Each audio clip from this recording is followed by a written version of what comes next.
I can't cast that yet.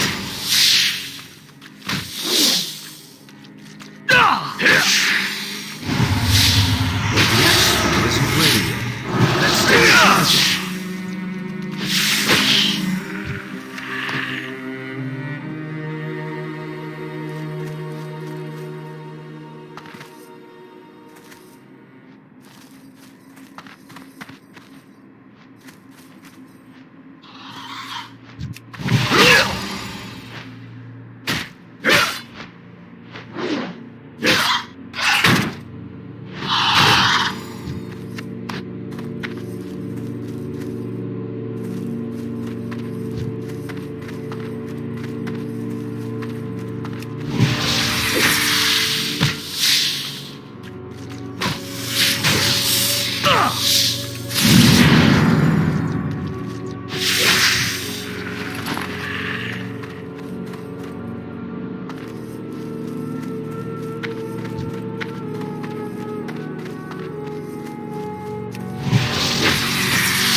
Isn't ready.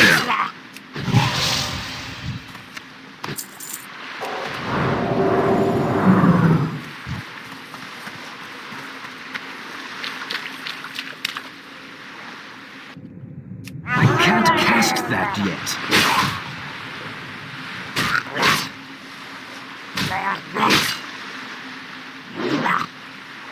That's still recharging.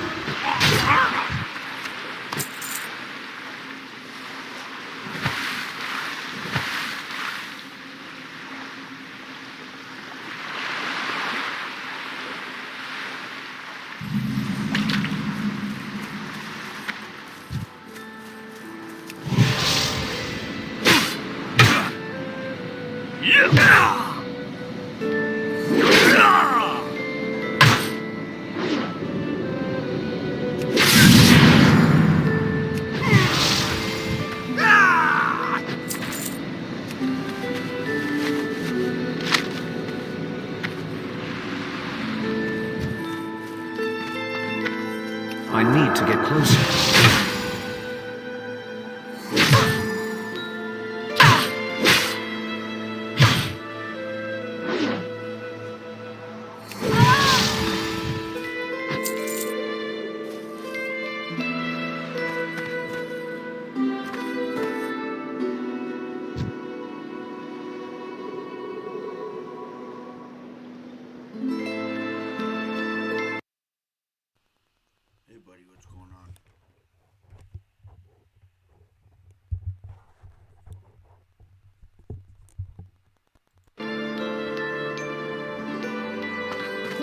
I'm out of range.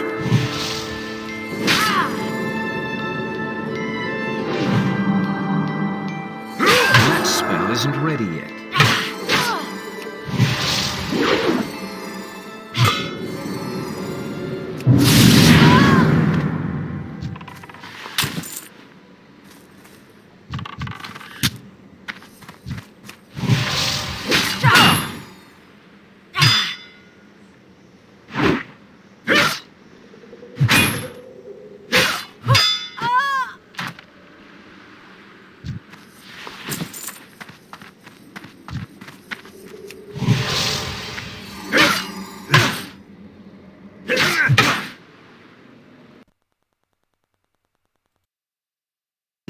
I can't cast that yet.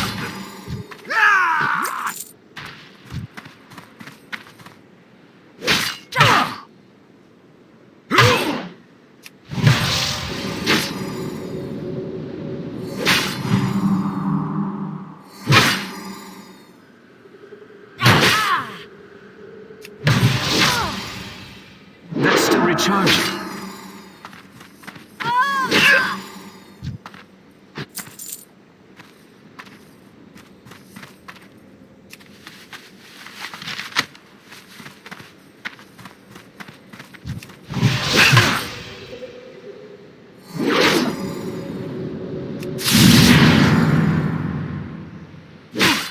I can't cast that yet.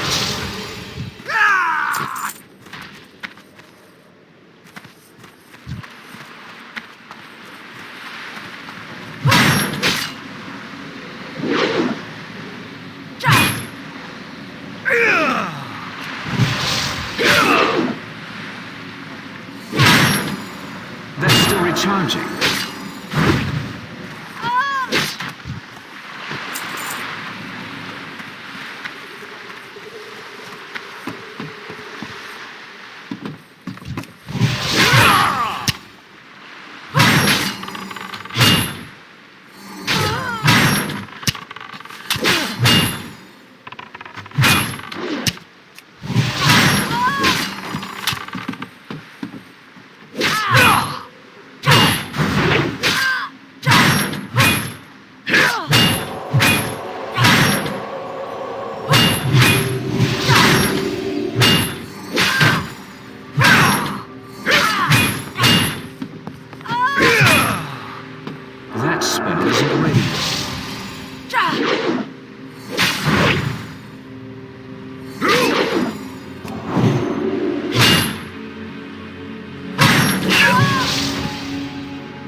It's too far away.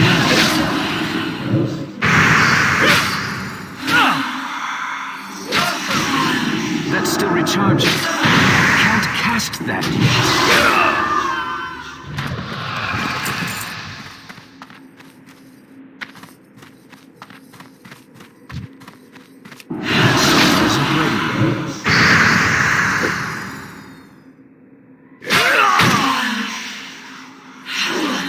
That's still recharging. I can't cast that yet.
I'm out of range.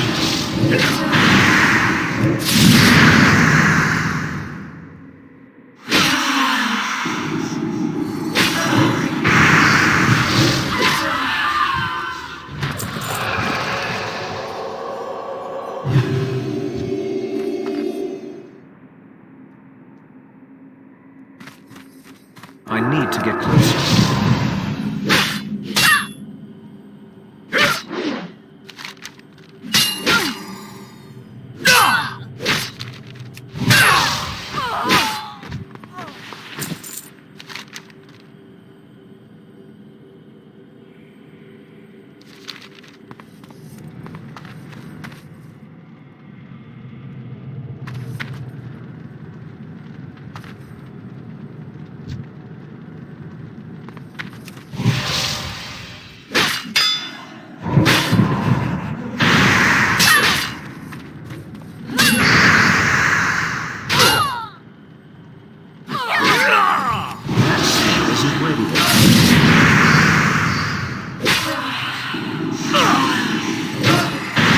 That's still recharging. I can't cast that yet.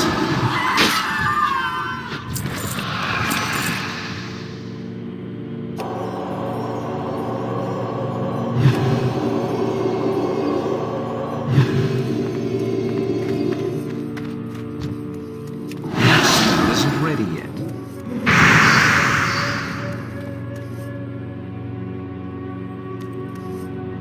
I can't cast that yet. That spell isn't ready yet. That's still recharging. I can't cast that yet. That spell isn't ready.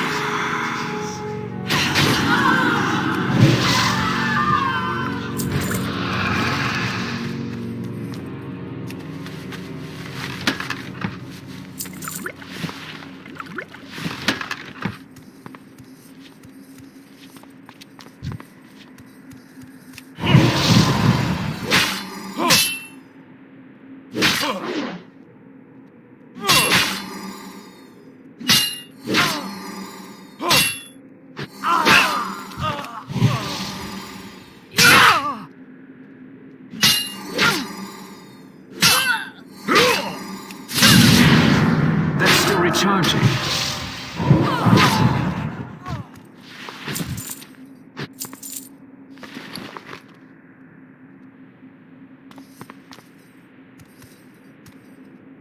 It's too far away.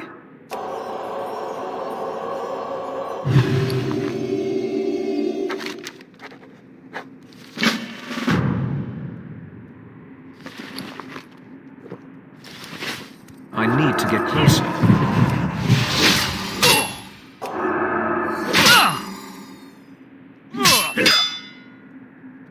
I can't cast that yet.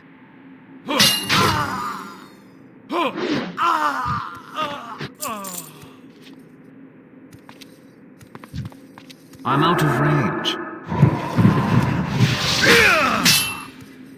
That spell isn't ready yet. That's still recharging.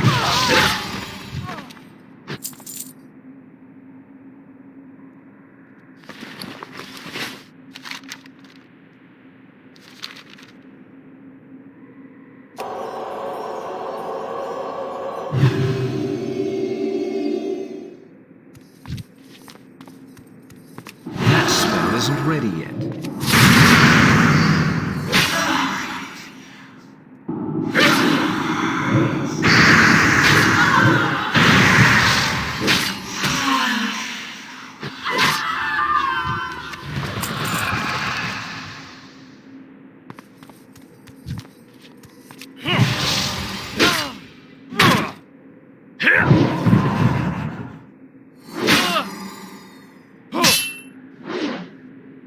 That's still recharging. I can't cast that yet.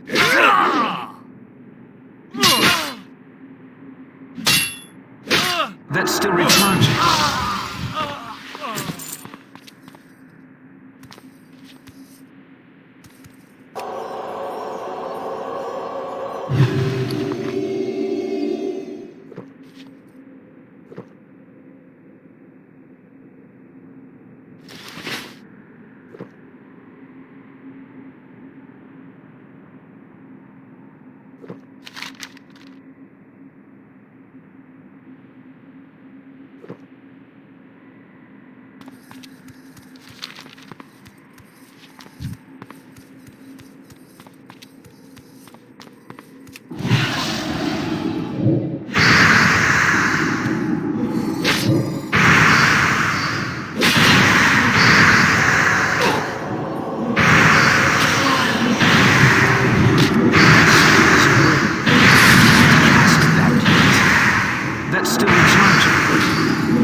The dark times will pass.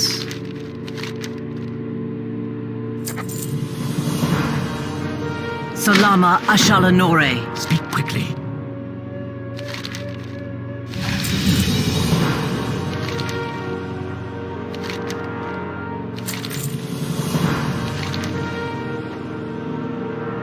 Embrace the shadow.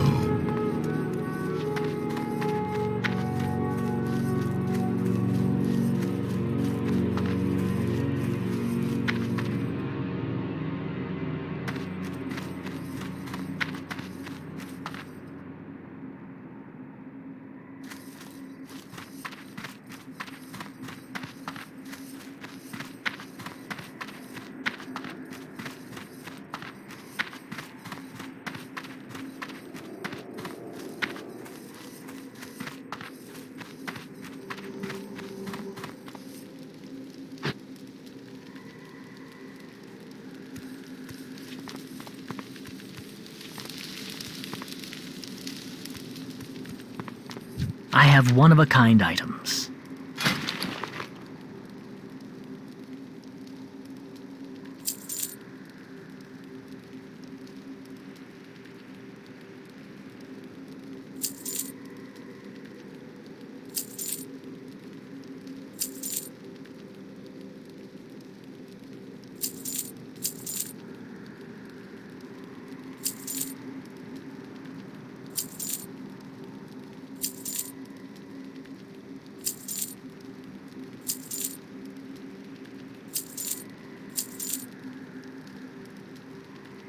Keep your wits about you.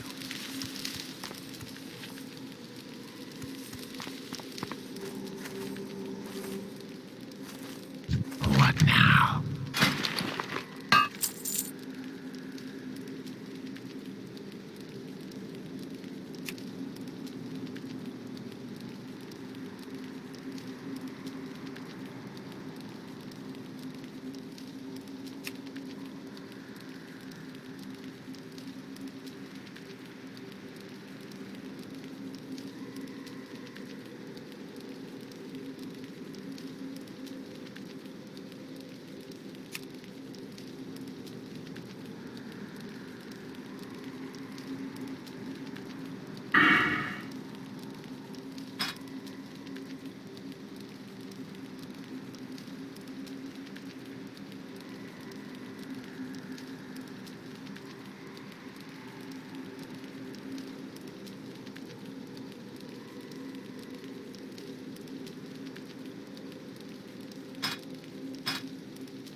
Lady, watch over you.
It's too far away.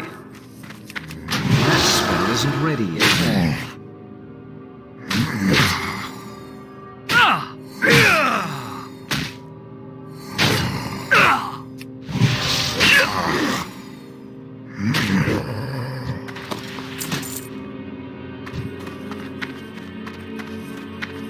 I need to get closer.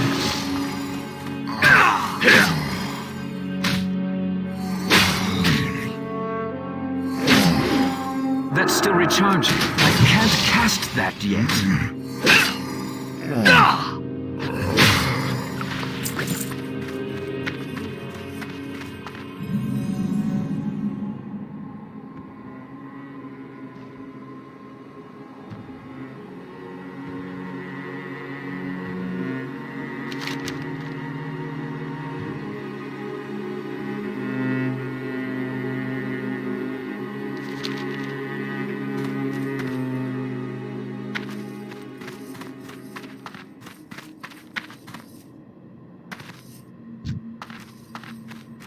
It's too far away.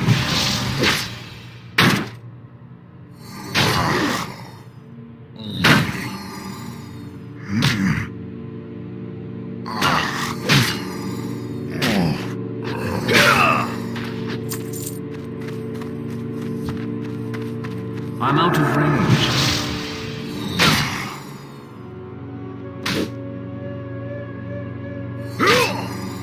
That spell isn't ready.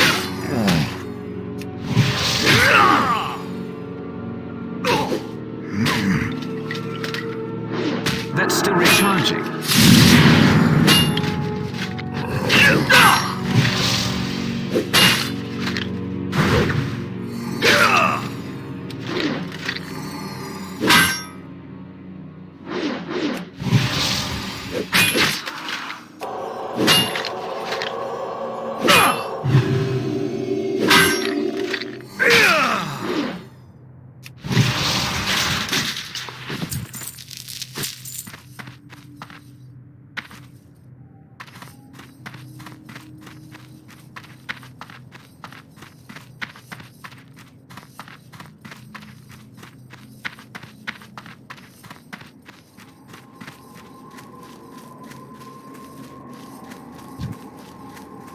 It's too far away. I can't cast that yet.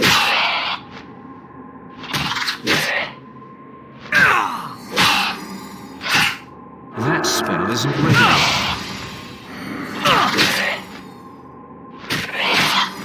That's still recharging.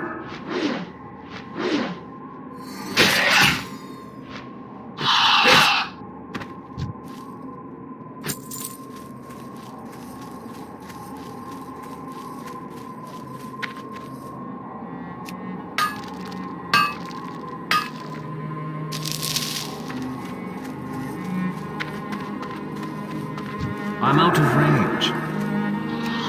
I can't cast that yet.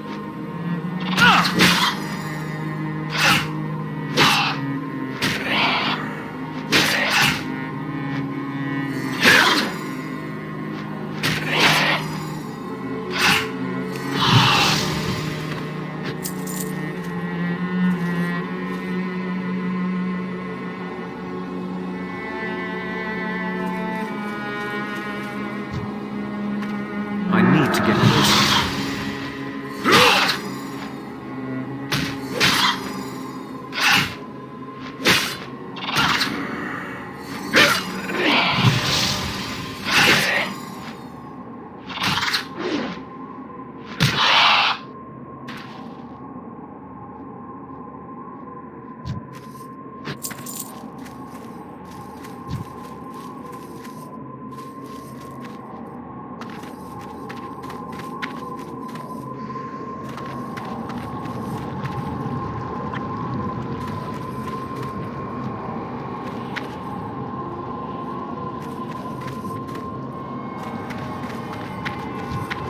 That's still recharging.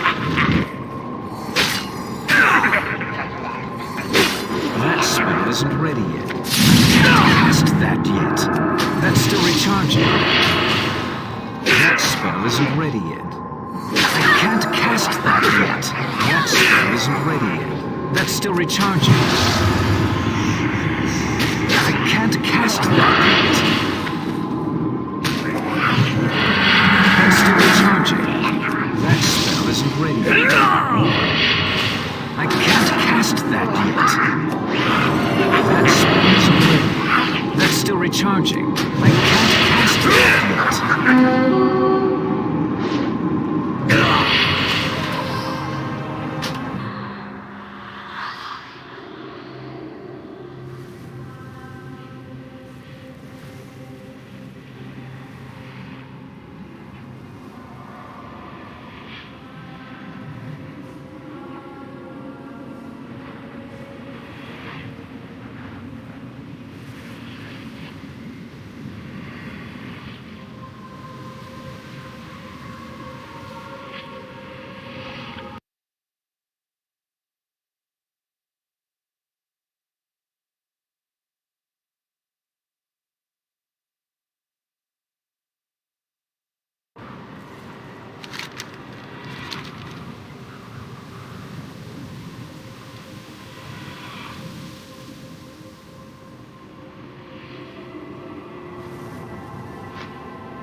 Still recharging.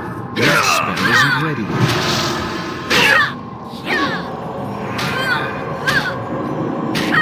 I can't cast that yet. That's still recharging. That spell isn't ready yet.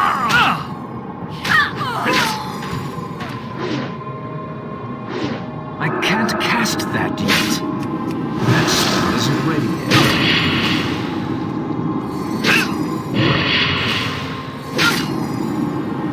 That's still recharging. That spell isn't ready yet.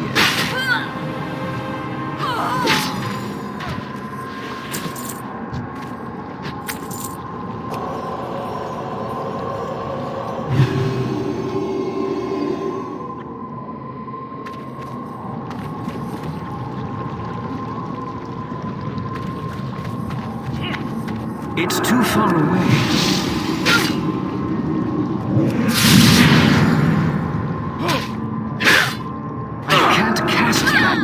That's still recharging. I can't cast that yet.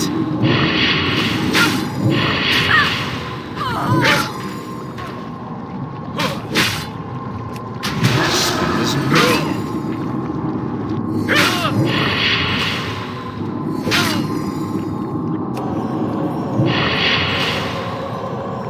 That's still recharging. That spell isn't ready yet.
Like vibing to the hottest songs?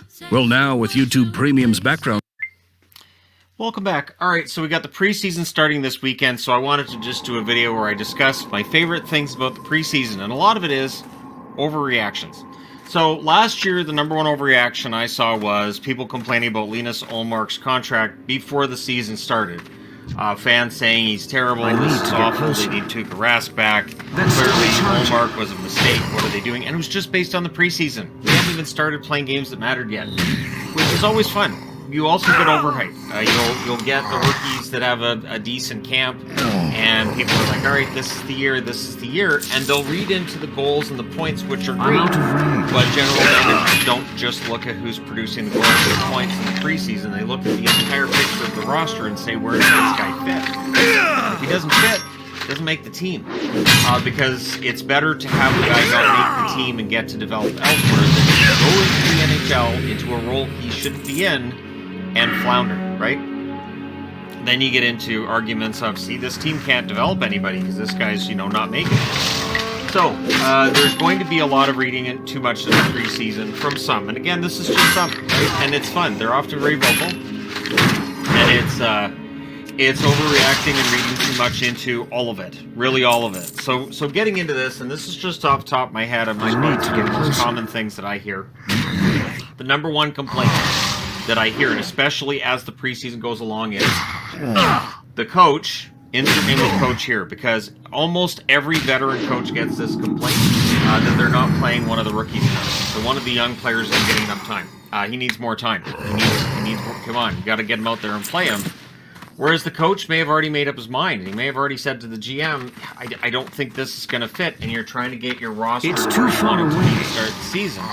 So that when we get to the second week of October, you're not still trying to figure that out. You want to, by the end of the preseason, so by that last game of the preseason, have a good idea of who's in or out of the lineup. Doesn't mean all those players are going to play that you see as being part of the lineup, but it should be pretty clear to the coach as well as to those above them and beneath them who are they going to be dealing with this year, and who is the best. I'm out of range. Who's going to make up the mix of the roster in a way that best ensures that the team will have success. Also, one of my favorite arguments is the argument against the veteran making a team. And I've seen the argument too of, well, this player shouldn't be in there over that rookie because that rookie has so much offensive upside, and the veteran player, insert name of player here, he can't score like that. Which is probably true. It's probably true that some of the veteran players who will be rosters this year can't score as well as some of the kids that won't make it. But there's more to the game than just the scoring aspect, right? You have the defensive side, which is really important. And that is where, for younger players, they may need more time to develop. They may need more practice with that. I can't And cast so, that yes, yet. a veteran That player will spell end up on a isn't third or ready. fourth line who may not be as talented as a rookie I that can't he beats cast out for that that roster yet. spot because he suits that spot. So much like the coach not playing the player, that's part of the reason why that veteran is in there as well. How'd this get up here? Release the reverse retros. No idea. I have no idea how that must be a knee thing. I have no idea. Anyway, I really thought they'd be released by now, so I had to write that on the board because, anyway, we got a sneak peek of Edmonton State. Just release them already. There's so many leaks all over the place. Come on, Adidas, NHL, come on. Another one of my favorites is when people are declaring a veteran washed up in the preseason. Not every veteran player comes into camp. Now, they come into camp pretty much physically capable of getting on the ice and playing, right? The days of players in the off-season gaining 20 pounds are basically gone. You now deal with players coming into camp in shape and ready to play. But it doesn't mean that they're mentally prepared. It can take a little while for these players to really get back into the groove, and not all players can just stay on the ice right from the first shift until the last shift of preseason absolutely sparkle. And I would much rather that veteran player has a poor preseason, gets his act together for the second week of October, than vice versa. Has a great preseason, and you're like, wow, he looks great, and then to start the season, he's a little bit off. So get all of the bad stuff out of the way early meaning preseason. Also, I always get a kick out of it whenever anybody declares a player who is not yet 22 years of age a bust. I think it's remarkable how quickly that'll happen. I also get a kick out of it when a player hasn't even played in the league yet, is under the age of 21. And people will say, well, he's clearly a bust. He's not going to make it. And you'll see it where a rookie will make it into the lineup. They'll play that 9 games. And then they get promoted to the junior league because they don't want to burn off a year of the contract. And they don't feel like the player's ready. And you'll hear that there too of, well, clearly he's a bust. So it's not technically preseason, but it's an extension thereof. And the other one that I always get a kick out of is declaring who does or doesn't make the playoffs based on how It's things too go far in away. preseason. So I will be watching and reviewing preseason games. Absolutely. I get a kick out of watching and reviewing preseason games. That's It's a very still casual charging. affair. Make sure you put the right items in your green cart for composting. Putting the wrong items in your There is often fighting in these games between players you may not have heard of because they're trying to make the roster, right? And so there's going to be players who are prominent in some of these preseason games, especially when veterans are being rested. And again, it can give you this idea that, hey, this may end up being a really good player. One example I would use is one of the memories that came up on Facebook the other day was my wife and I going to our first ever preseason game for Vegas against Vancouver. First off, Vegas annihilated Vancouver, and I was like, well, that's not going to happen in the regular season because Vegas isn't a fantasy team. Anyway, and Cody Glass had a really good game. And I thought, man, this Cody Glass, Vegas may not end up being very good, but Cody Glass looks like he's a keeper. No. So, again, the preseason is not the place that determination works. And it doesn't matter if you're there in person. It doesn't matter if you're watching on TV. It's just, yeah, he may have a really good game. But again, the coach might be looking and saying, I don't know where I'm going to put him. That's still in the lineup. recharging. And George McPhee had a very serious game plan about how that first year Vegas team was going to look. Glass wasn't on one of the 4 lines. So I do get a kick out of the, well, this team's awful, they're not going to make the playoffs when it's preseason. And I think, too, when people preface it and they go, well, I know it's only preseason, but, yeah, it's just preseason. So I'm looking forward to this weekend getting into it. Now, obviously, we're going to California on Friday. We will be in California Friday and Saturday. I get back on Sunday, so we're not gone for very long. I am pre-recording videos to post to the channel while we're away. I don't need to record nearly as many as I did for the week we were in Las Vegas, thankfully. But yeah, I'm pre-recording videos to post during the I can't cast days that we're yet. gone. I will be posting while we're there. That's still But recharging. I'm thinking about taking my phone that I don't need a computer set up. That spell isn't ready. I'm taking jerseys. But I can't cast I want to that pack yet. light. It's a very, very quick little trip. But I will be watching what happens with That's still the recharging. preseason.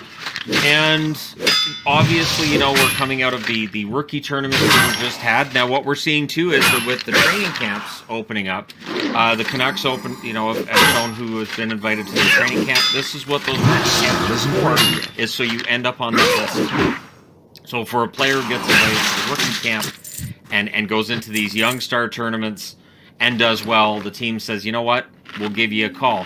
The odds of that player making the team, they're pretty slim. They're pretty slim that those players that get invites make the team, but they're not nothing. And so it's a huge step up for players. So while I didn't get into the rookie tournaments, and I know there was a lot of fun stuff that went on with some of those, I know that the real hype is going to be preseason, and I'm here for it. So I'm intending to watch whatever preseason games I can. It could be tough because not very many preseason games get televised in general. It's not a very lucrative market, I don't think, so they don't really put a whole lot into preseason broadcasts. But I'm going to have fun with it, and I think this season should be a lot of fun. So remember, with preseason, there is some importance to these games, but another thing to consider is these games are far more important to your fringe players, to your rookie players. So when a veteran's out there and is kind of gliding around, yeah, let's use Anze Kopitar as an example. If Anze Kopitar's just basically gliding around the ice for the preseason, and it looks like he's not got his heart in it, that's because he knows he's making the team. That's because he knows, I'll go out there and I'll play, and I'll try to play well and keep myself in shape. But for the players who are fringe players, for the players who are rookies, who are trying to make the team, they're going to go out there. They might be more likely to throw big hits or get into fights. They might be more likely to take those chances because they're trying to, That's still recharging. of the general manager, and prove I belong on the team. So that's something that I've always looked at as being a factor when people say, well, this veteran's washed up. Or clearly this guy's going to have a bad season because look how lazy he is out there. I need to And get once the closer. preseason's done, we get into the regular season, preseason stuff gets forgotten very, very quickly. And I go back to Olmark. Olmark had a good year for Boston. I didn't hear a lot of complaints about his contract once we got into about November. The complaints from the preseason kind of faded away. So there you go. Let me know in the comment section below which player you think signing a new contract over the summer is going to have complaints immediately. I'm gonna throw out there Goudreau. I'll say that Johnny Goudreau for Columbus has maybe a bit of a rough preseason, and then there's all this, sentiment of, oh, it's gonna be a problem. He's gonna have problems with Columbus. I'll say Goudreau. Let me know your guess in the comment section. He's not right or wrong, and then we'll forget, because that's how the preseason works. Exciting that we're getting there this weekend. Let me know your thoughts. Subscribe if you're browsing your way through. You just happened upon this video. Thank you guys so much for watching and for all your support. I will talk to you again soon.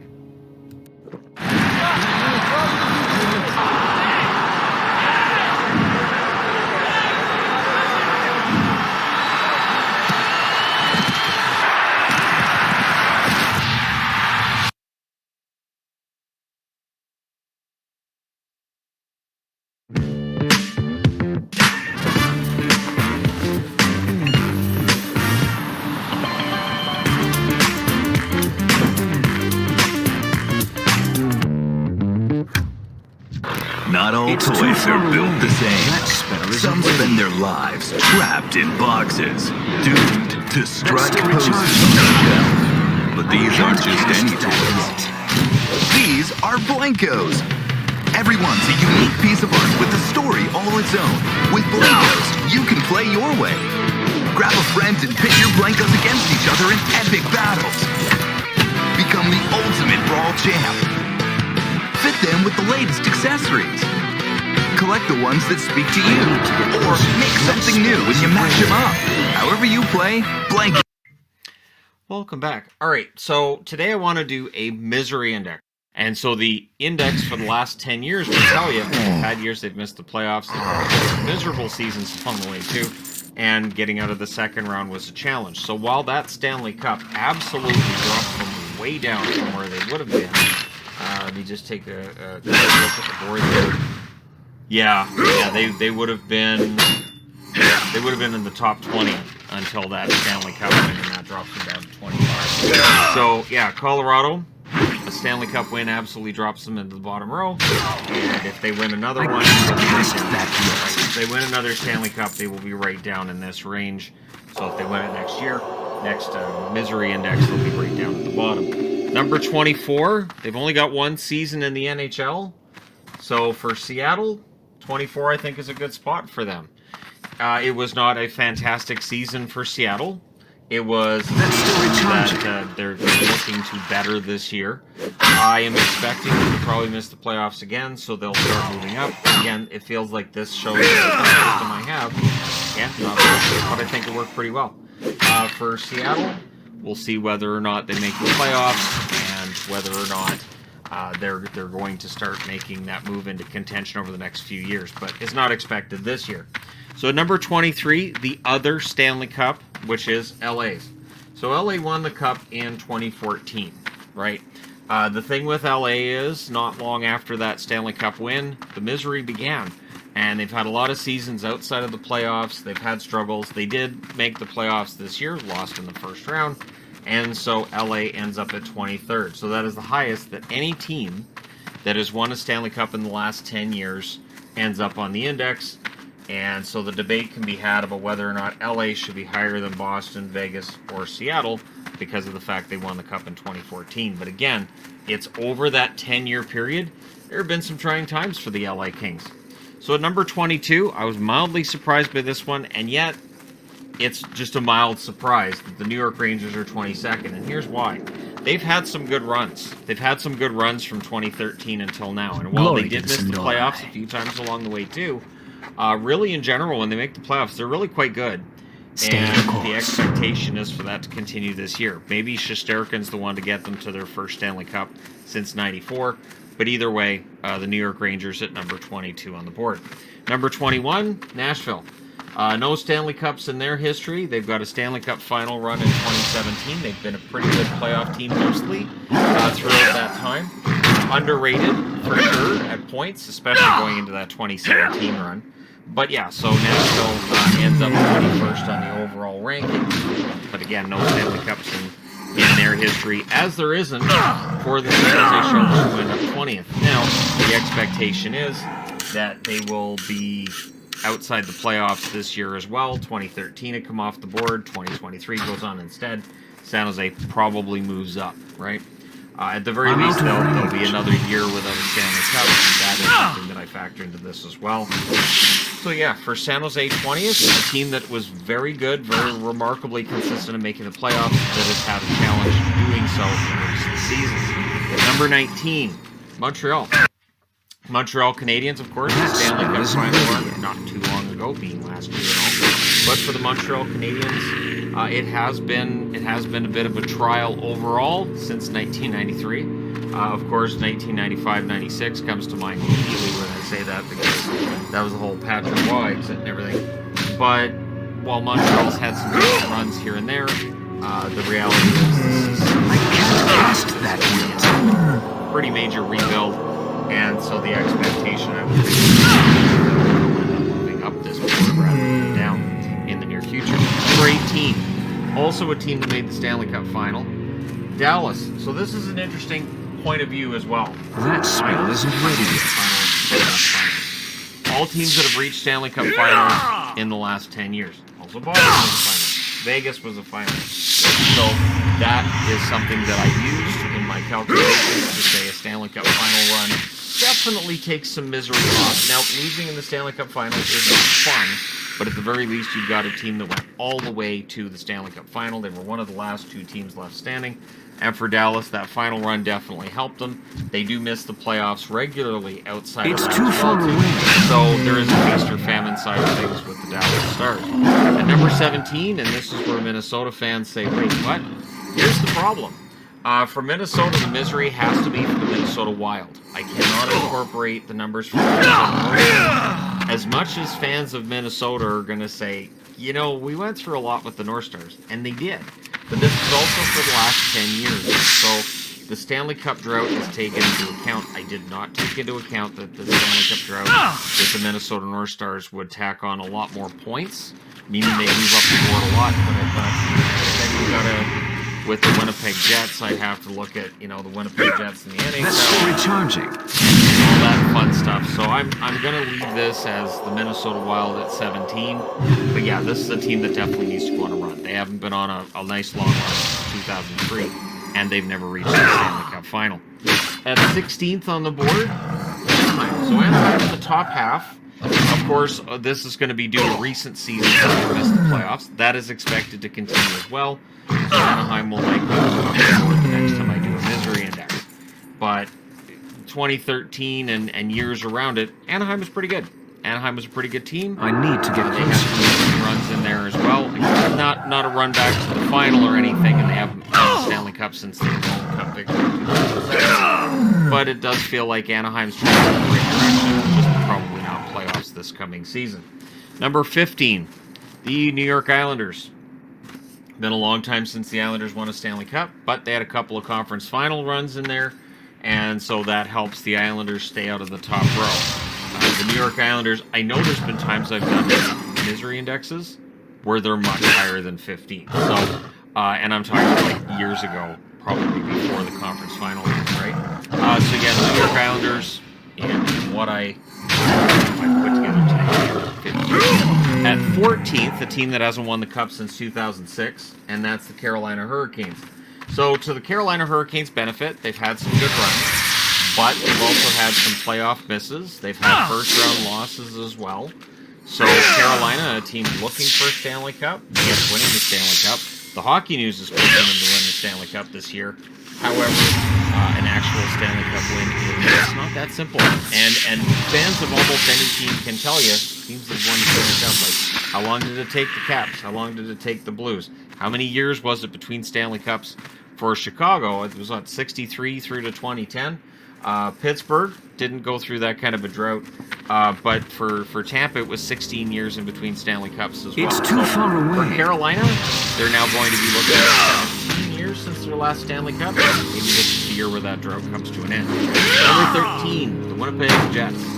So for the Jets, they've had some playoff misses in there. They haven't been on a really long run outside of 2018 when they got knocked knocked out by Vegas in the conference final. So yeah, for the Jets, they're in the top half of the board. They're not in the top row of misery, but it's been a while, and it sort of feels like with things in Winnipeg, it could go either way. Maybe taking the captaincy away from Blake Wheeler shows that Bonus has control of the room, and maybe things settle out. Maybe they get worse, right? We'll see what happens this year, but it'll be fascinating to watch. Number 12, Columbus. Columbus, of course, did knock out Tampa Bay in 2019, but outside of that, and of course knocking out Toronto in the play-in round in 2020, there really hasn't been a lot of joy in Columbus. And of course that 2019 win over Tampa, well then Tampa took them out in 2020, so it kind of cancels out, but it was a much bigger shock when Columbus knocked out the Tampa Bay Lightning. So for Columbus, a team looking for a run, Johnny Gaudreau, maybe this year they get back into the playoff hunt. I'm picking them to make the playoffs. We'll see whether or not that happens. Number 11, Detroit. It really doesn't feel like it was that long ago that Detroit was a Stanley Cup champion, but so in reality, it's been a while now, right? It's been 14 years. It's going to be 15 this year, but it feels like they've built well. Good job being done by Steve Yzerman. So Detroit, while they're moved up the board to the top, almost to the 10, and they may move to the top 10 when I do this next year, but it's going to get better, right? Number 10. Calgary. So it's an alarming number of Canadian teams that are still yet to come because Canada hasn't won a cup since '93, so that's going to happen. For Calgary, a team that's won their division in 2019 and 2022, I did not take a division win into any kind of consideration because winning a division may feel great at the time, but then if you lose in the first round, did you really win the division? Does it feel like you won the division? And the answer is not really. 2022, of course, they got out of the first round. 2019, they did not, but they won the West, and it didn't help them. So I did not take that into consideration if you won your division. But yeah, so Calgary ends up top 10. They have been a team that can be really good one year, miss the playoffs the next, can be inconsistent, and so they end up in the top 10. Number 9, not quite in the top It's too row, far but away. close. Their brethren from Edmonton. Yeah, so Edmonton being top 10 mildly surprised me, but I mean, look at the run they went on this year and as great as it's been a while since the Edmonton Oilers were that. I'm looking back to 06. So there is some expectation for the Oilers this year that this could be the season that maybe they get back to the Stanley Cup final. Could they win it if they get there? It'll be fascinating to watch Connor McDavid if they get that far. He did very well in the playoffs this year, and while Edmonton had a really good playoff run, I didn't view that as necessarily something that should cause a bunch of points to get taken off for them in the misery index. So, of course, if the Oilers... You just caught 24K Golden State video. Keep watching, even as you text about it. Oilers win their Stanley Cup. How many points? Yeah, if they win the Stanley Cup, they'll end up right down in this row. So, there you go. But yeah, so the Oilers, it's been a while. Number 8... not a Stanley Cup for this franchise as of yet, and that's Ottawa. And this is where the fact that I counted seasons for the Ottawa Senators, this franchise, rather than counting the Ottawa Senators back to the previous Ottawa Senators franchise, which actually was the same became the Eagles. They might be number 1 if I had factored in that cup route.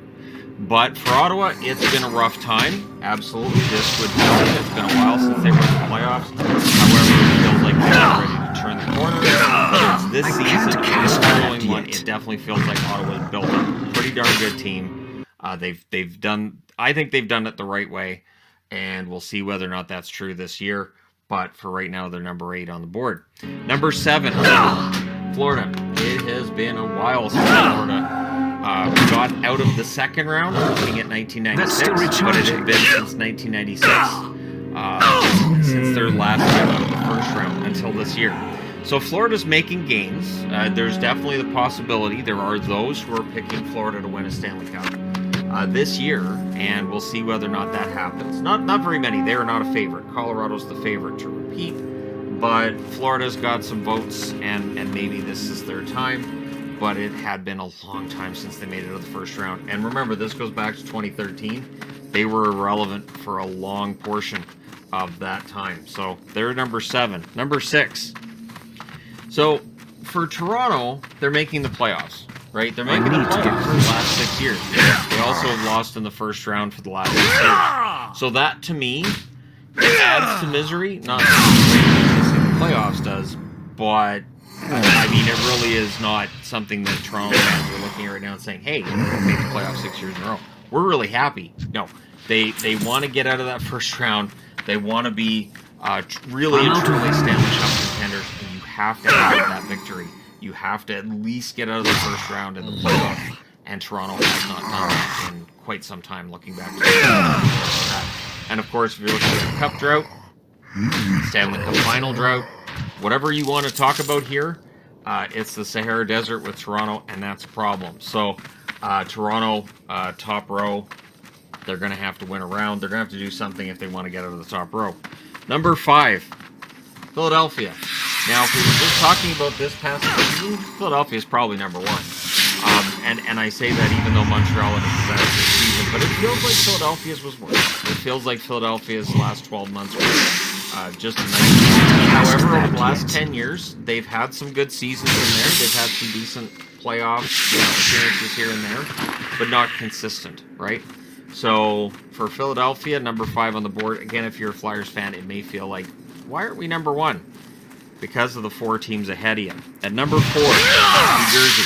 So New Jersey, a long while since New Jersey was really and truly not just in a playoff spot, but felt like they had some contention there. And even in 2012, when they went on that run to the final, that really felt like it was a momentum shift towards them, and it was a run to try to get one more cup ring for Marty Brodeur. Because New Jersey going to the 2012 playoffs, I don't really know if anybody was picking to go to the final. Possible somebody was, but it was a bit of a surprise. So for the New Jersey Devils, they really need to build themselves up right. I think they have.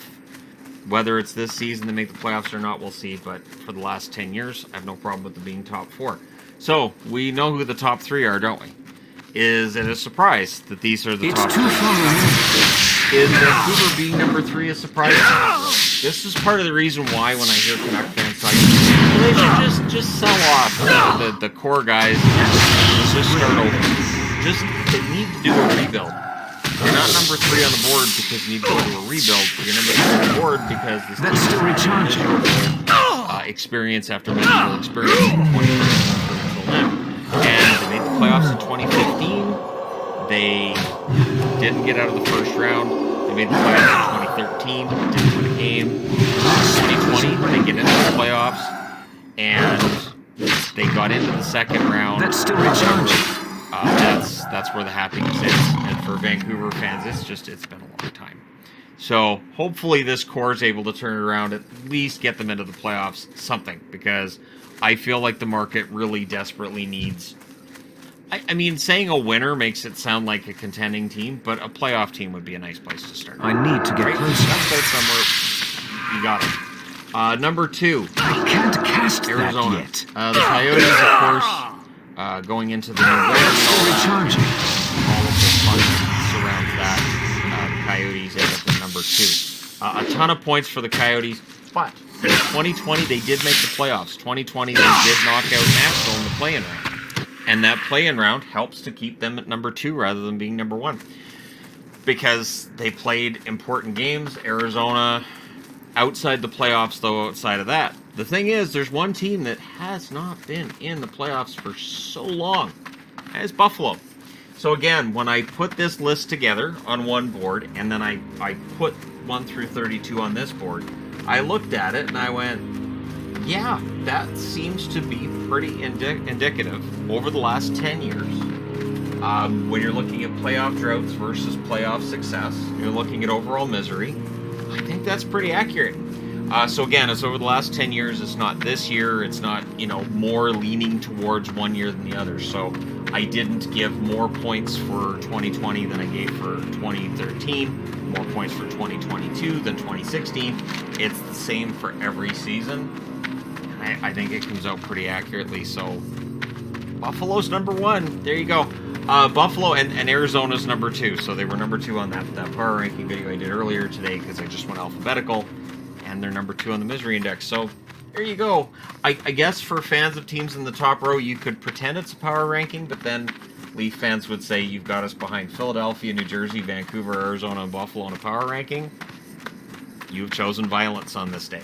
My answer to that would be no, because again, it's not a power ranking, it's a misery index. But by all means, screenshot this and share it and go, I think THG's lost his mind, these are his power rankings, because I would have to lose my mind in order for these to be the power ranking. There you go.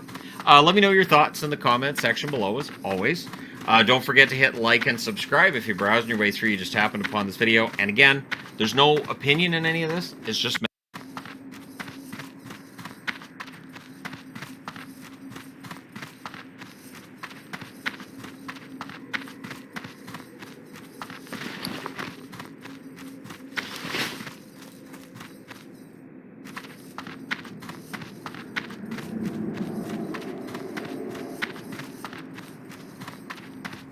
Yes. Shorel Aran.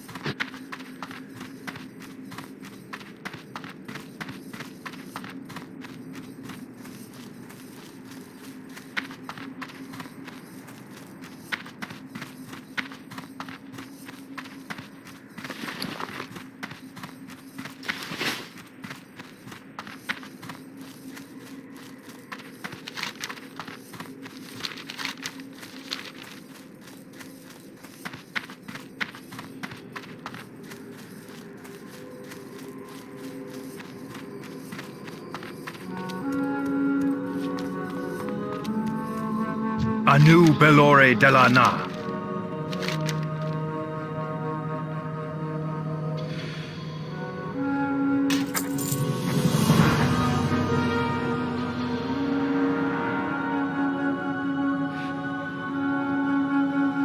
Death to all who oppose us!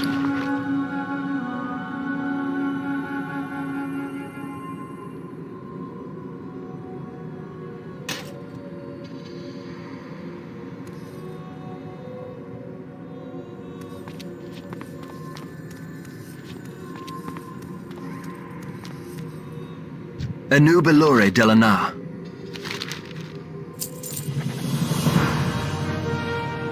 Farewell.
We will persevere.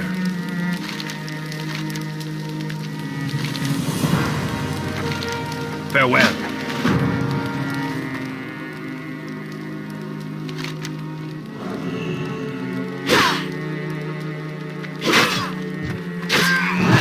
Isn't ready yet.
Yes.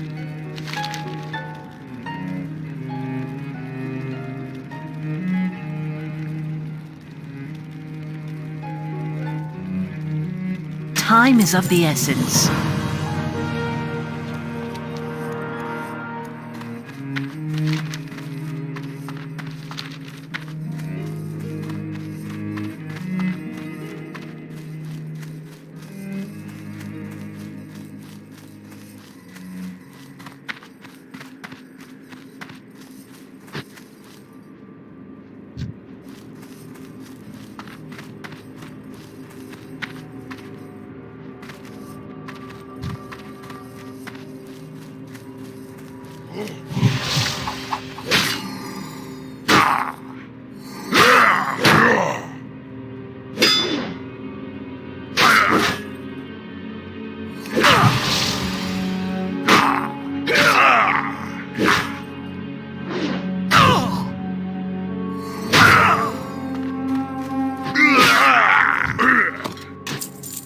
I'm out of range. I can't cast that yet.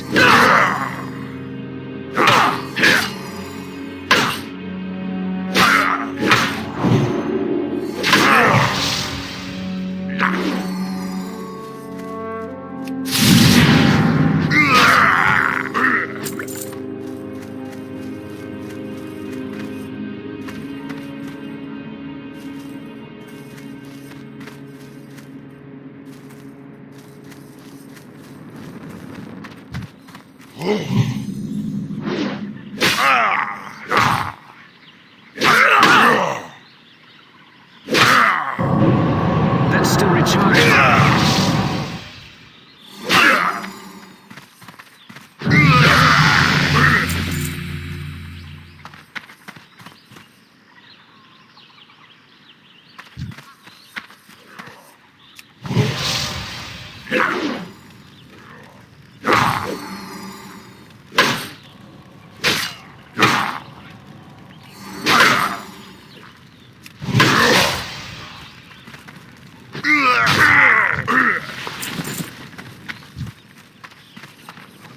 I can't cast that yet. That spell isn't ready yet. That's still recharging. I can't cast that yet. That spell isn't ready yet.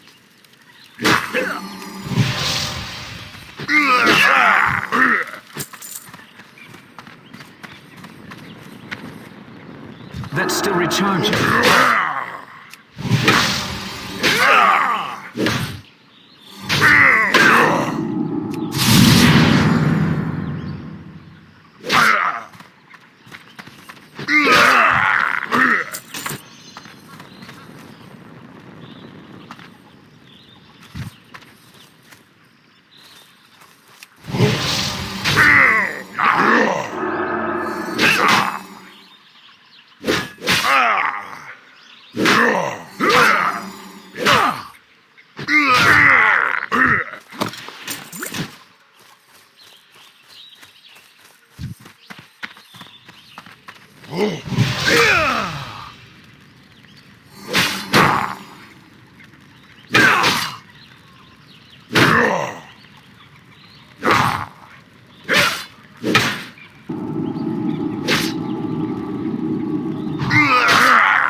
Yet.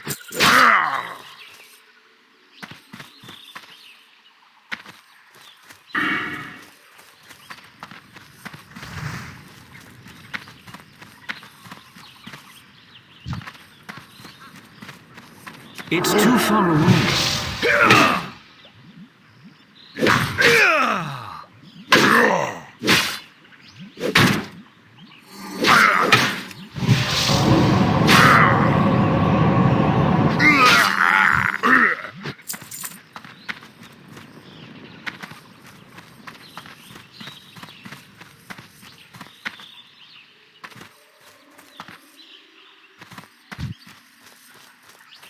I need to get closer.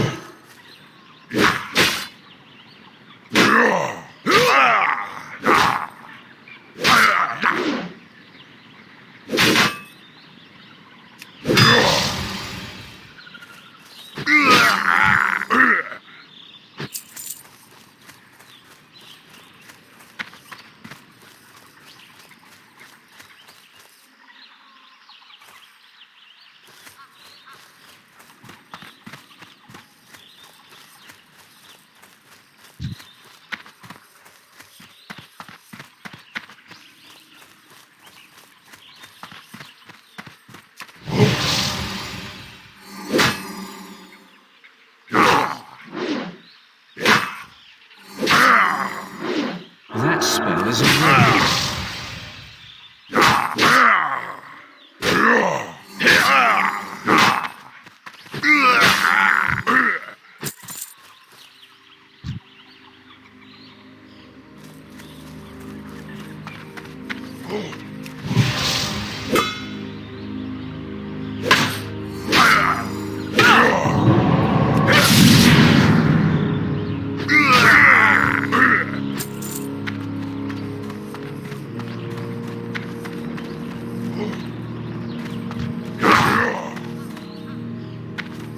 That's still recharging. I can't cast that yet. That spell isn't ready yet.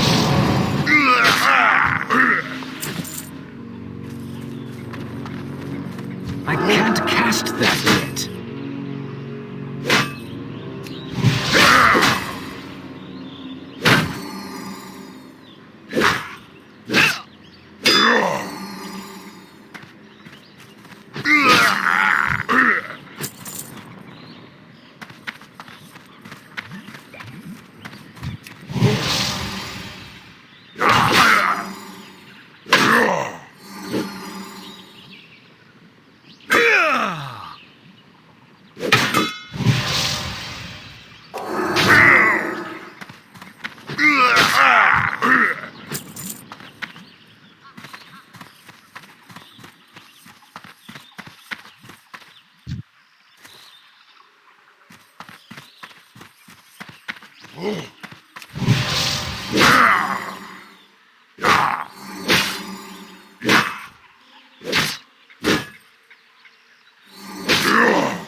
That spell isn't ready yet.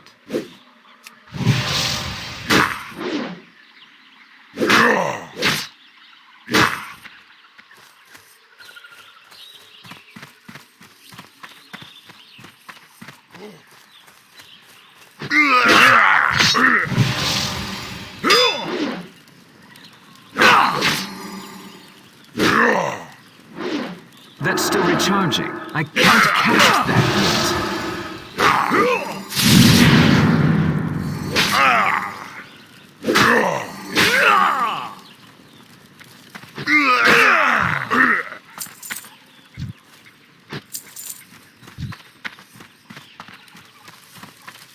That's still recharging.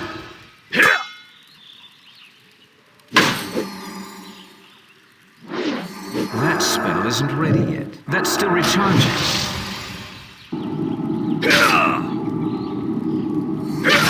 That spell isn't ready yet.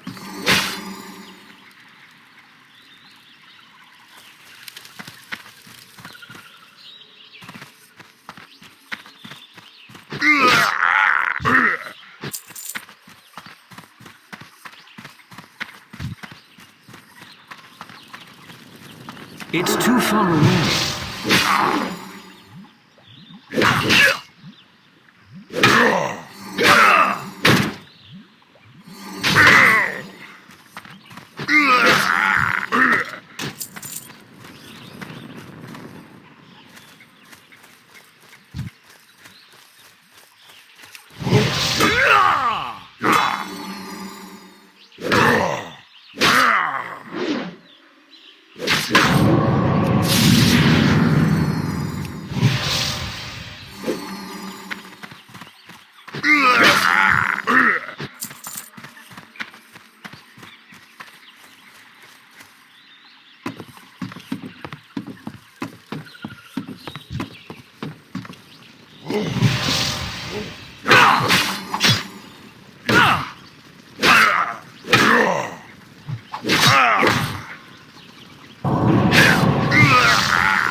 I can't cast that yet.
to get closer.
I'm out of range.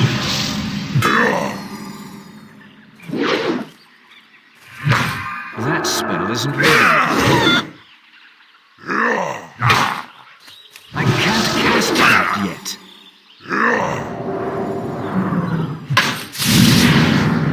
That's still recharging. That spell isn't ready yet.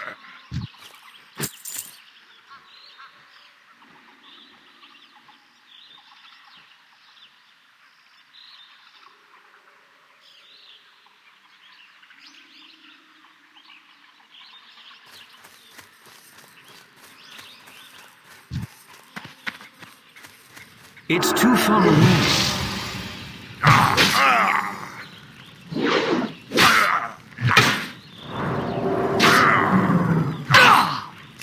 That's still recharging.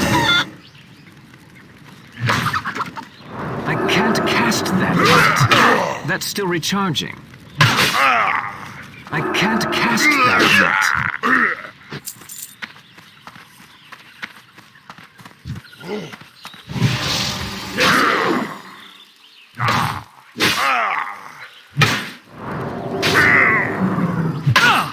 That spell isn't ready yet.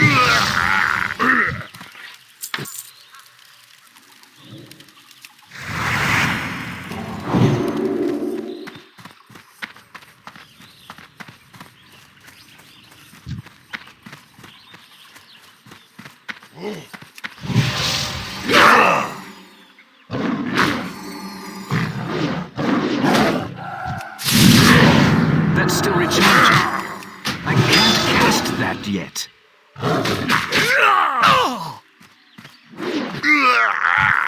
That spell isn't ready yet. I can't cast that yet.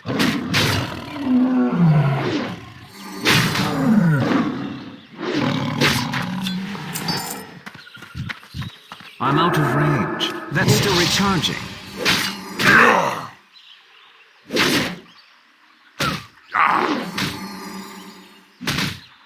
That spell isn't ready yet. That's still recharging.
I don't have a target.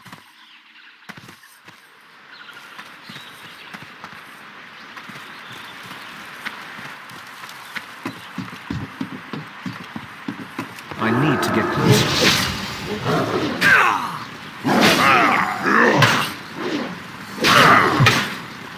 I can't cast that yet.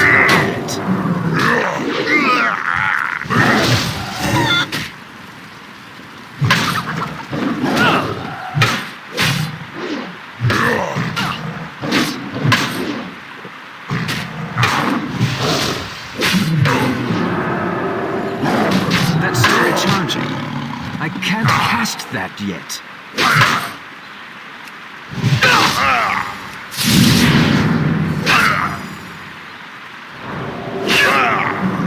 That spell isn't ready.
I can't cast that yet.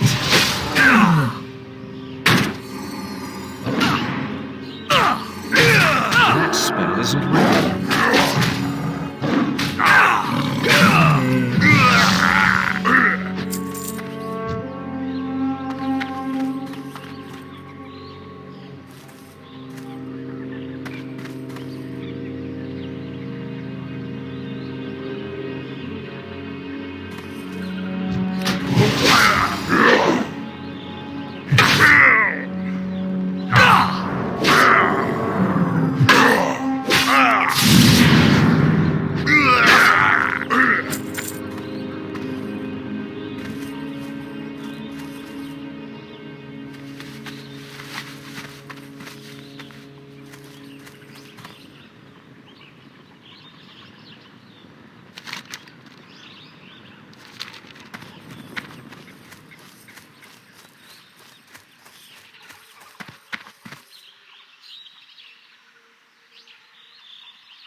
I'm out of range.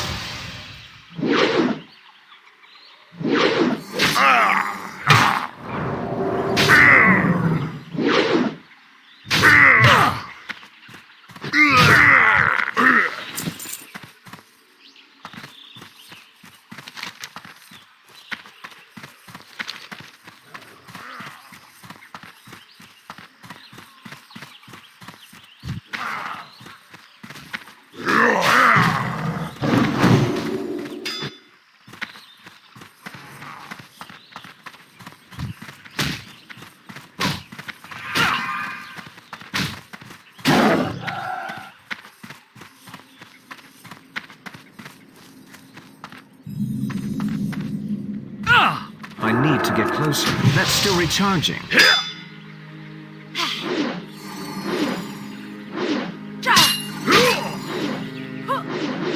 That spell isn't ready.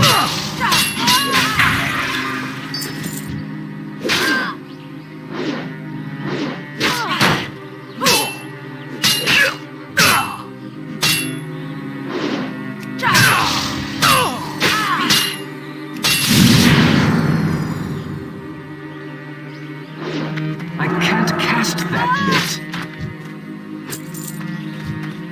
It's too far away.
Victory lies ahead. The reckoning is at hand.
State your business.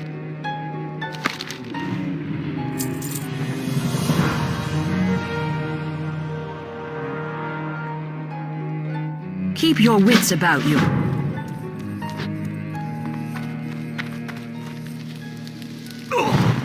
Anaria Shola. We will have justice.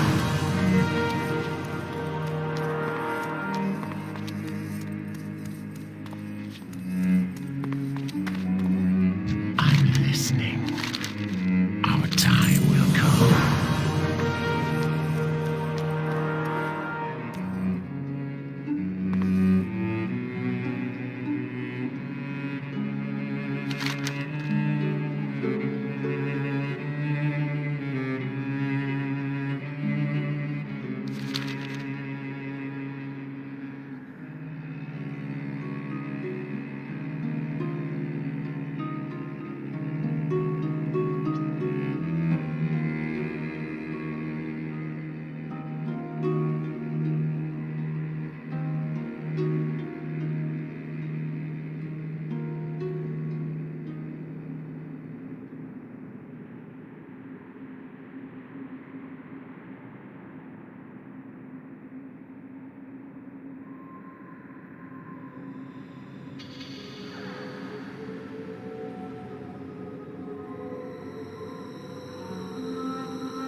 It's not ready yet.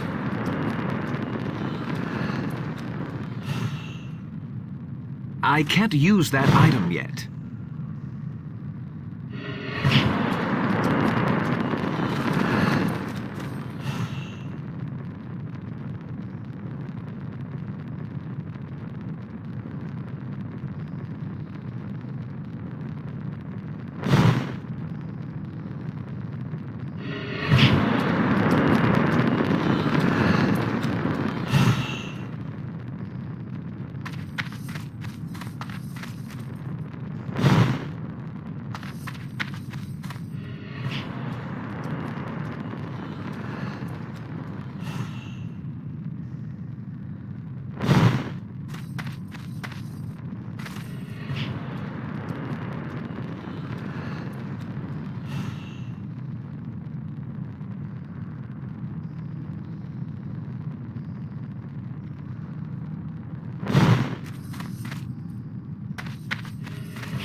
I'm out of range.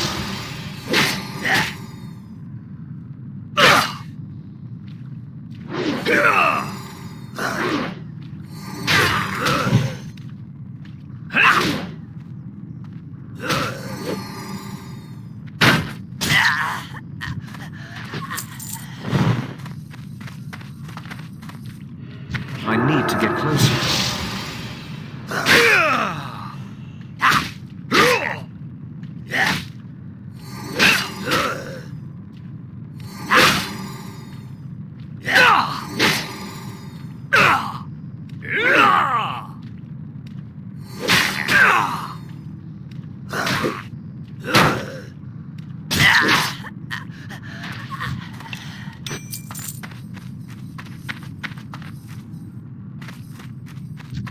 It's too far away.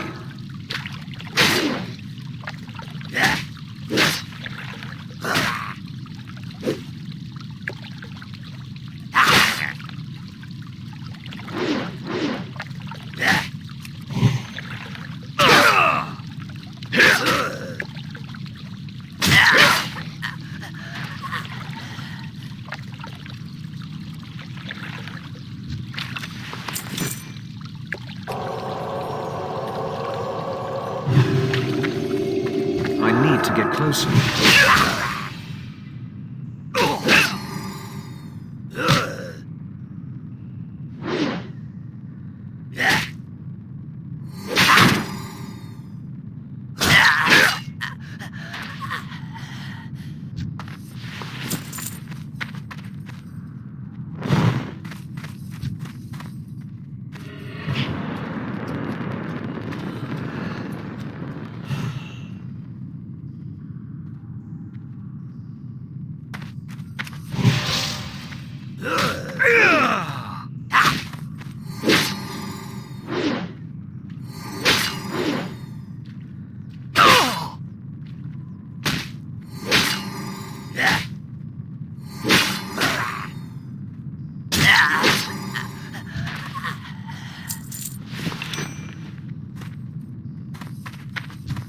That's still recharging.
spell isn't ready yet.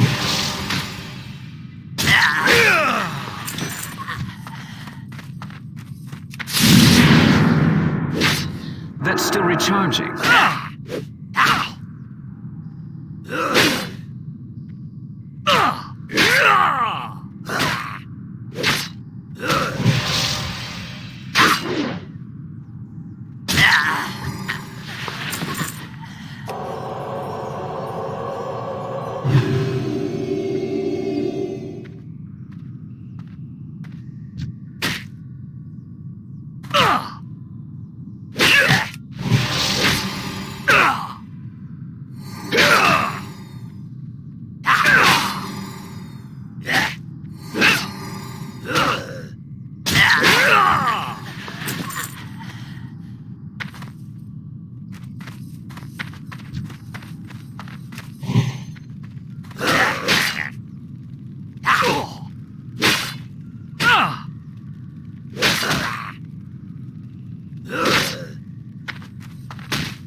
I can't cast that yet.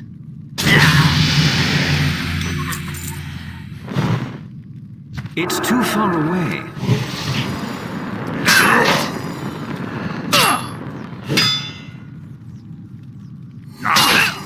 That spell isn't ready yet. That's still recharging.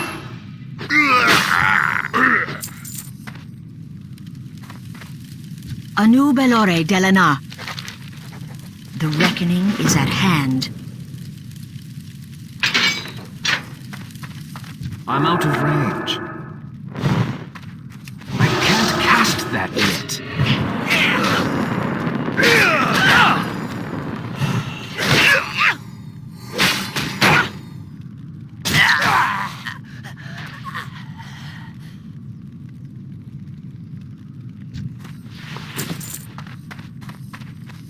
Victory lies ahead.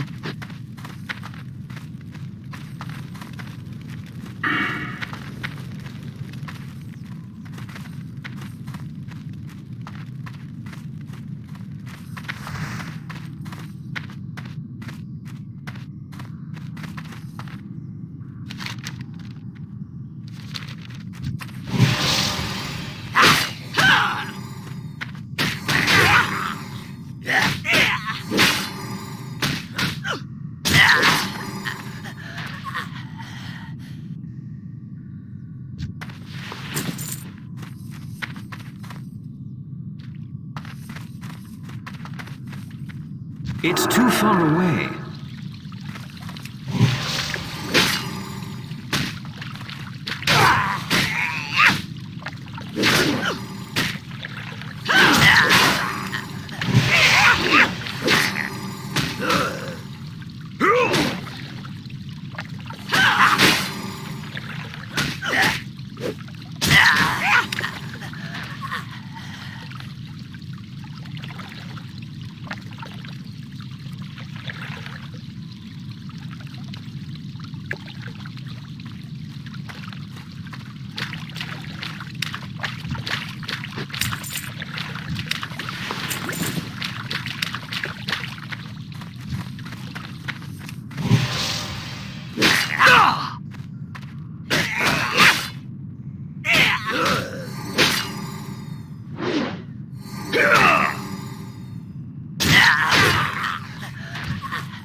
Baladash, Malanore.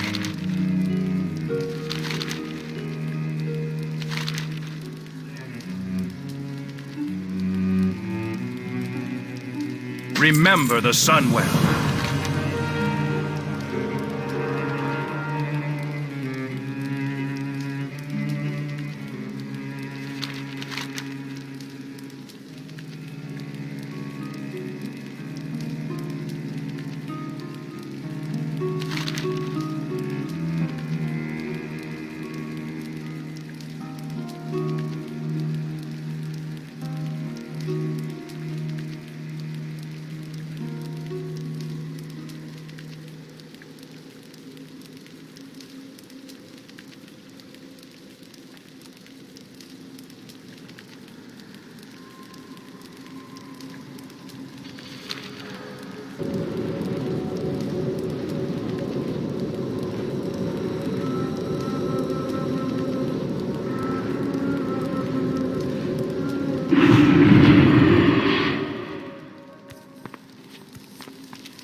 A new Belore Delinar. Farewell.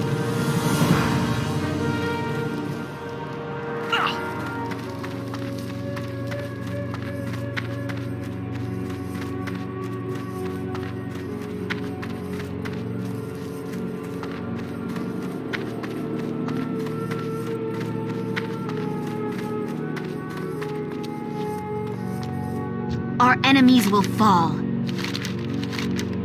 We will have justice. What do you require?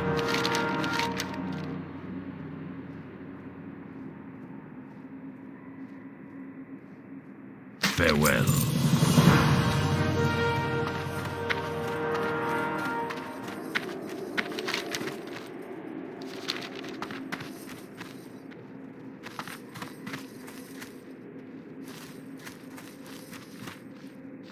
Our enemies will fall.